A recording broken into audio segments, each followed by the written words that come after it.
শেষ বাঁশি বাজার আগে কি আসলেই গল্প শেষ হয়? ফুটবল বিশ্বকে স্তব্ধ করে দিয়ে ইংল্যান্ডের বুক ভেঙে ফাইনালে আর্জেন্টিনা।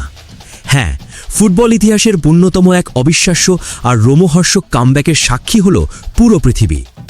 ম্যাচের শুরু থেকেই দুই দলের আক্রমণ আর পাল্টা আক্রমণে মাঠ জুড়ে ছড়ালো চরম উত্তেজনা। প্রথমার্ধ গোলশূন্য কাটলেও আসল নাটক জমা ছিল দ্বিতীয়ার্ধের জন্য। ৫৪ মিনিটে আচমকাই ইংলিশ ঝড়ে গোল খেয়ে বসে আর্জেন্টিনা। মাঠ জুড়ে তখন থমথমে নীরবতা। অনেকেই ভেবেছিলেন বিদায় নিশ্চিত মেসিদের, কিন্তু রূপকথার গল্প তো তখনও বাকি। দমে না গিয়ে ইংল্যান্ডকে চেপে ধরে আলবিসেলেস্তেরা। অবশেষে ৮০ মিনিটে আসে সেই কাঙ্ক্ষিত সমতাসূচক গোল। গ্যালারিতে তখন গগন বিদায়ী গর্জন। এরপর ম্যাচের শেষ মুহূর্তে অবিশ্বাস্য এক আক্রমণ থেকে আরও একটি গোল করে ম্যাচের মোড় পুরোপুরি ঘুরিয়ে দেয় আর্জেন্টিনা। ২-১ ব্যবধানের এই অবিশ্বাস্য জয়ে ইতিহাস গড়ে ফাইনালে পা রাখল লিওনেল মেসির দল। সত্যি, ফুটবল শেষ বাঁশির আগে কাউকেই শেষ কথা বলতে দেয় না।